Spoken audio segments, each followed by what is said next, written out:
Volet 1. Apprendre et permettre d'apprendre, s'approprier et mettre en œuvre les programmes d'études. Août 2020, Direction de la formation générale des jeunes, Ministère de l'Éducation du Québec.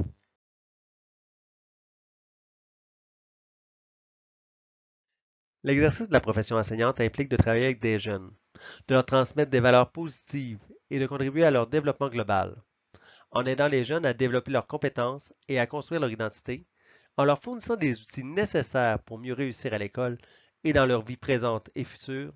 Nous formons aujourd'hui les citoyens et citoyennes de demain. Plusieurs questions peuvent émerger du souci constant des enseignants de participer au projet de société qu'est l'école. En voici quelques exemples. Comment les élèves apprennent-ils?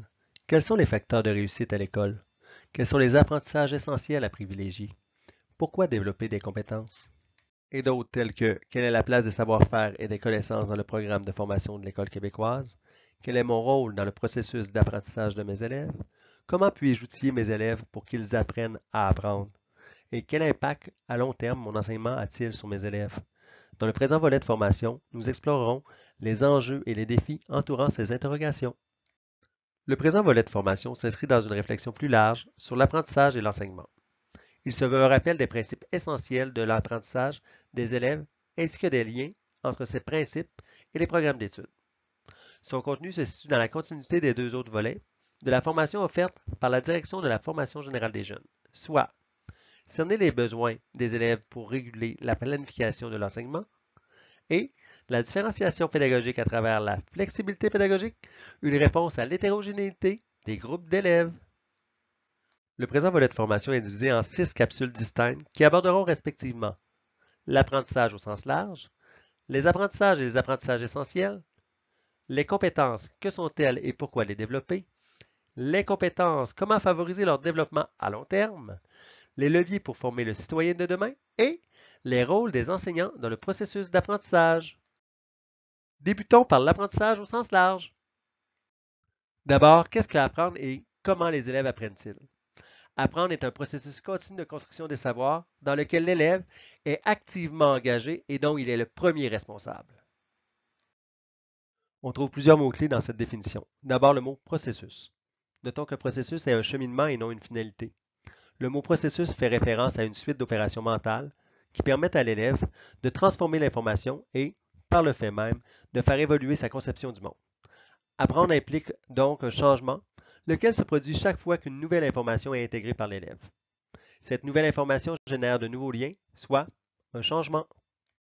Le processus d'apprentissage est continu et cumulatif, puisque l'élève bâtit ses apprentissages en reliant ce qu'il a appris avant, que ce soit à l'école ou à travers son expérience personnelle, aux nouveaux apprentissages auxquels il est exposé.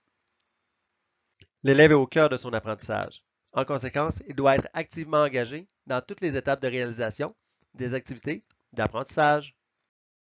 Comme l'apprentissage est un processus interne, il est difficilement observable et il n'est pas transmissible, et ce, peu importe le type ou la qualité de l'enseignement reçu. Comme l'affirmait Gibran, l'enseignant peut amener l'élève jusqu'aux portes de la connaissance, mais seul l'apprenant peut en franchir le seuil.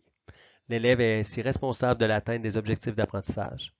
Il est appelé à porter un regard sur son processus d'apprentissage et sur les actions à prendre pour progresser, ce qui contribue à la fois au développement de son autonomie et au renforcement de sa motivation. Apprendre est aussi un processus interactif. L'élève apprend lorsqu'il interagit avec ses pairs et avec ses enseignants. Ces interactions sociales l'aident à négocier le sens de certaines notions et de divers concepts, à construire son identité et à enrichir sa vision du monde. Enfin, l'apprentissage scolaire est un processus multidimensionnel qui fait appel à toutes les dimensions de l'élève. Il touche à la fois ses dimensions cognitives, sociales, affectives et comportementales. Plusieurs facteurs ayant un impact important sur l'apprentissage et la réussite scolaire des élèves ont été recensés dans la recherche. Voici quelques-uns de ces facteurs. La rétroaction donnée par l'enseignant et par les pairs, la relation enseignant-élève, la pratique régulière de la lecture, des occasions régulières de communiquer et l'autonomie dans l'apprentissage. Tout d'abord, une rétroaction fréquente en cours d'apprentissage permet à l'élève d'ajuster sa compréhension et de progresser dans le développement de sa compétence. Cette rétroaction peut venir autant des pairs que de l'enseignant. À quoi sert la rétroaction? D'une part, elle fournit à l'enseignant des données, lui permettant d'ajuster son enseignement et ses interventions pédagogiques. C'est ce qu'on appelle la régulation de l'enseignement. D'autre part, l'enseignant qui intègre la rétroaction tout au long de l'apprentissage fournit à l'élève des indications continues et efficaces lui permettant de mieux progresser, ce qui l'amène à adopter une démarche réflexive sur le développement de ses compétences. Une rétroaction efficace comporte généralement les caractéristiques suivantes. Elle est respectueuse. Pour être bien reçue par les élèves, la rétroaction doit être constructive et non menaçante. L'élève doit sentir que l'erreur est partie intégrante de son processus d'apprentissage. Elle est immédiate. Pour être perçue comme utile par les élèves, la rétroaction doit être offerte au moment opportun pendant la tâche. De plus, elle est claire et ciblée. Pour être bien comprise de l'élève et lui permettre de traiter l'information, la rétroaction doit porter sur un ou deux éléments clés et se rapporter à la tâche ou aux objectifs d'apprentissage.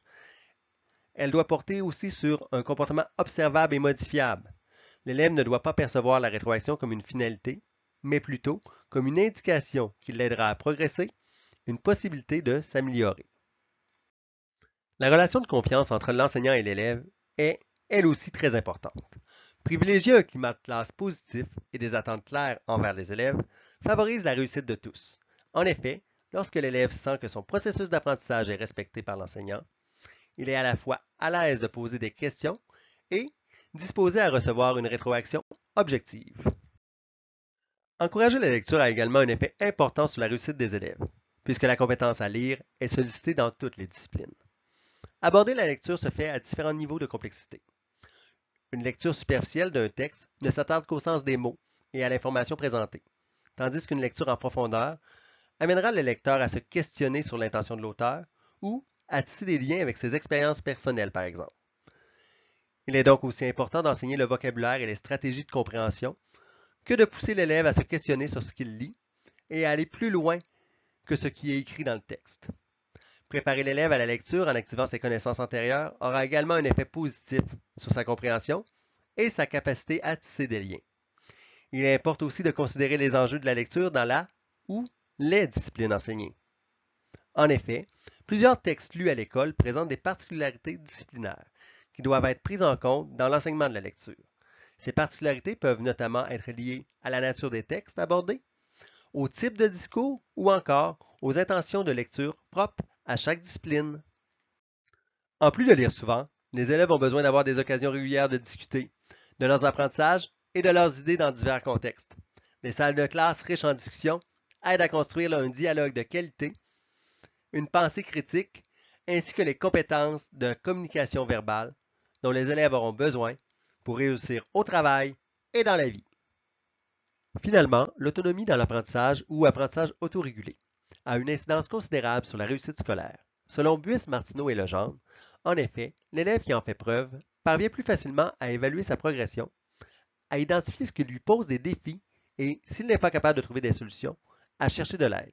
De plus, une fois acquise, cette préférence d'apprentissage semble se maintenir à travers toute la scolarité et même à un apprentissage en profondeur, à de meilleurs résultats scolaires et à une plus grande persévérance. En somme, l'apprentissage a un changement dans la façon dont les liens sont établis dans le cerveau et par conséquent dans la façon dont on voit les choses et dont on traite l'information. Apprendre, c'est donc organiser l'information, tisser des liens entre ces différents savoirs, transformer sa compréhension et appliquer cette nouvelle manière de comprendre à d'autres situations, construire le sens de notions et de concepts individuellement et avec les autres, ainsi que construire sa vision du monde.